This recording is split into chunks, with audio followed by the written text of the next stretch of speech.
Welcome to the Whispering Willow Podcast. I have a story for you. Settle in. This is Alice's Adventures in Wonderland by Lewis Carroll. Chapter 1. Down the Rabbit Hole. Alice was beginning to get very tired of sitting by her sister on the bank and of having nothing to do. Once or twice she had peeped into the book her sister was reading, but it had no pictures and no conversations in it. And what is the use of a book, thought Alice, without pictures or conversations? So she was considering in her own mind, as well as she could, for the hot day made her feel very sleepy and stupid, whether the pleasure of making a daisy chain would be worth the trouble of getting up and picking the daisies, when suddenly a white rabbit with pink eyes ran close by her. There was nothing so very remarkable in that, nor did Alice think it so very much out of the way to hear the rabbit say to itself, oh dear, I shall be too late."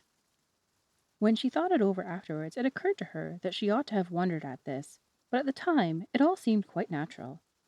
But when the rabbit actually took a watch out of its waistcoat pocket and looked at it, and then hurried on, Alice started to her feet, for it flashed across her mind that she had never before seen a rabbit with either a waistcoat pocket or a watch to take out of it.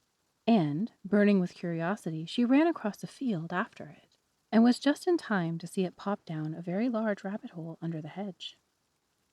In another moment, down went Alice after it, never once considering how in the world she was to get out again. The rabbit hole went straight on like a tunnel for some way, and then dipped suddenly down, so suddenly that Alice had not a moment to think about stopping herself before she found herself falling down what seemed to be a very deep well. Either the well was very deep, or she fell very slowly, for she had plenty of time as she went down to look about her, and to wonder what was going to happen next. First, she tried to look down and make out what she was coming to, but it was too dark to see anything. Then she looked at the sides of the well and noticed that they were filled with cupboards and bookshelves. Here and there she saw maps and pictures hung on pegs. She took down a jar from one of the shelves as she passed.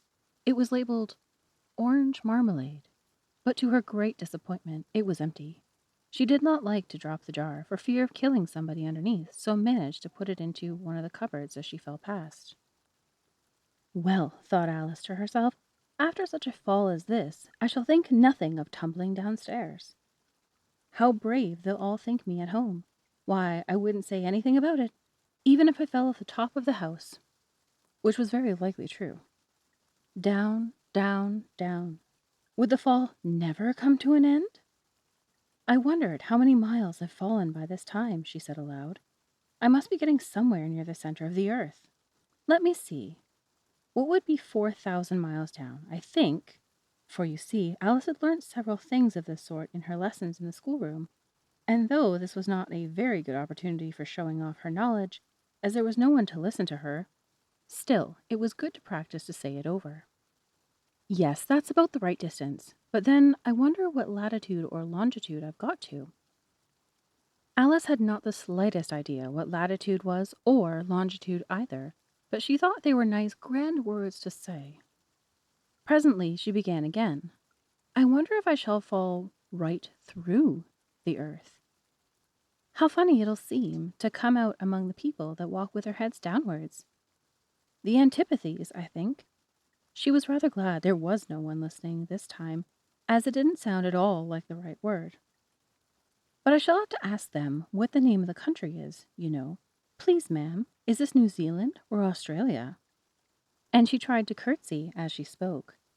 Fancy curtsying as you're falling through the air. Do you think you could manage it? And what an ignorant little girl shall think me for asking. No, it'll never do to ask. Perhaps I shall see it written up somewhere. Down, down, down. There was nothing else to do, so Alice began talking again. Dinah'll miss me very much tonight, I should think. Dinah was the cat. I hope they'll remember her saucer of milk at tea time. Dinah, my dear, I wish you were down here with me. There are no mice in the air, I'm afraid, but you might catch a bat, and that's very like a mouse, you know. But do cats eat bats, I wonder? And here Alice began to get rather sleepy, and went on, saying to herself in a dreamy sort of way, "Do cats eat bats? Do cats eat bats? And sometimes, do bats eat cats?" For you see, as she couldn't answer either question, it didn't matter much which way she put it. She felt that she was dozing off, and had just begun to dream that she was walking hand in hand with Dinah, and was saying to her very earnestly, "Now, Dinah, tell me the truth. Did you ever eat a bat?" When suddenly, thump, thump, down she came upon a heap of sticks and dry leaves, and the fall was over. Alice was not a bit hurt, and she jumped up onto her feet in a moment. She looked up, but it was all dark overhead. Before her was another long passage, and the White Rabbit was still in sight, hurrying down it. There was not a moment to be lost. Away went Alice like the wind, and was just in time to hear it say as it turned the corner, "Oh, my ears and whiskers, how late it's getting!" She was close behind it when she turned the corner, but the rabbit was no longer to be seen. She found herself in a long, low hall, which was lit up by a row of lamps hanging from the roof. There were doors all around the hall, but they were all locked, and when Alice had been all the way down one side and up the other, trying every door, she walked sadly down the middle, wondering how she was ever to get out again. Suddenly she came upon a little three-legged table, all made of solid glass. There was nothing on it but a tiny golden key. And Alice's first idea was that this might belong to one of the doors of the hall. But alas, either the doors were too large or the key was too small. But, at any rate, it would not open any of them. However, on the second time round, she came upon a low curtain she had not noticed before, and behind it was a little door about 15 inches high. She tried the little golden key in the lock, and to her great delight, it fit. Alice opened the door and found that it led into a small passage, not much larger than a rat hole. She knelt down and looked along the passage into the loveliest garden you ever saw. How she longed to get out of that dark hall and wander about among those beds of bright flowers and those cool fountains. She could not even get her head through the doorway. And even if my head would go through, thought poor Alice, it would be of very little use without my shoulders. Oh, how I wish I could shut up like a telescope. I think I could, if only I knew how to begin. For you see, so many out-of-the-way things had happened lately that Alice had begun to think that very few things indeed were really impossible. There seemed to be no more use in waiting by the little door, so she went back to the table, half hoping she might find another key on it, or at any rate a book of rules for shutting people up like telescopes. This time she found a little bottle on it, "which certainly was not here before," said Alice, and tied round the neck of the bottle was a paper label with the words "Drink Me" beautifully printed on it in large letters. It was all very well to say "Drink me," but the wise little Alice was not going to do that in a hurry. "No, I'll look first," she said, "and see whether it's marked poison or not." For she had read several nice little stories about children who had got burnt and eaten up by wild beasts and other unpleasant things, all because they would not remember the simple rules their friends had taught them, such as that a red-hot poker will burn you if you hold it too long, and that if you cut your finger very deeply with a knife, it usually bleeds. And she had never forgotten that, if you drink much from a bottle marked poison, it is almost certain to disagree with you sooner or later. However, this bottle was not marked poison, so Alice ventured to taste it, and, finding it very nice, it had, in fact, a sort of mixed flavor of cherry tart, custard, pineapple, roast turkey, toffee, and hot buttered toast. She very soon finished it off. "What a curious feeling," said Alice. "I must be shutting up like a telescope." And so it was indeed. She was now only 10 inches high, and her face brightened up at the thought that she was now the right height for going through the little door into the lovely garden. First, however, she waited for a few minutes to see if she was going to shrink any further. She felt a little nervous about this, for it might end, you know, said Alice to herself, in my going out altogether, like a candle. I wonder what I should be like then. And she tried to fancy what the flame of a candle looks like after the candle is blown out, for she could not remember ever having seen such a thing. After a while, finding that nothing more happened, she decided on going into the garden at once. But alas for poor Alice! When she got to the door, she found she had forgotten the little golden key, and when she went back to the table for it, she found she could not possibly reach it.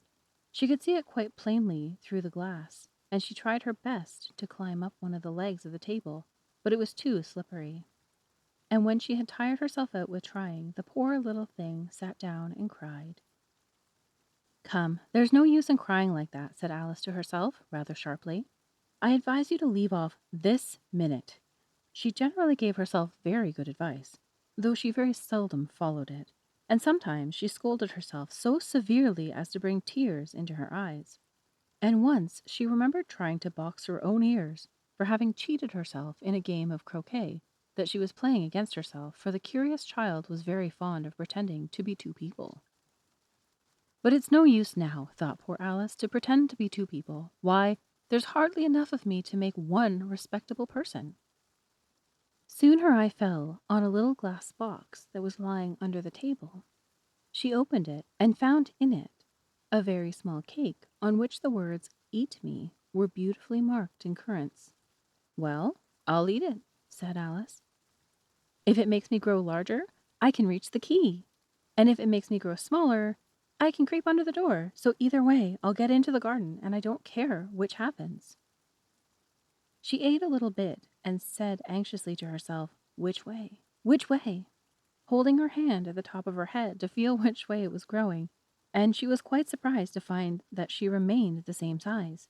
To be sure, this is what generally happens when one eats cake. But Alice had got so much into the way of expecting nothing but out of the way things to happen that it seemed quite dull and stupid for life to go on the common way. So she set to work and very soon finished off the cake. And that's all for this week. I hope you enjoyed our first chapter of Alice's adventures in Wonderland. Thank you so much for being here. If you would like, join me in the Whispering Willow Tea Room on Patreon for an extra story or two every month, and every episode early and ad-free. Until next week, take care, and I'll see you soon.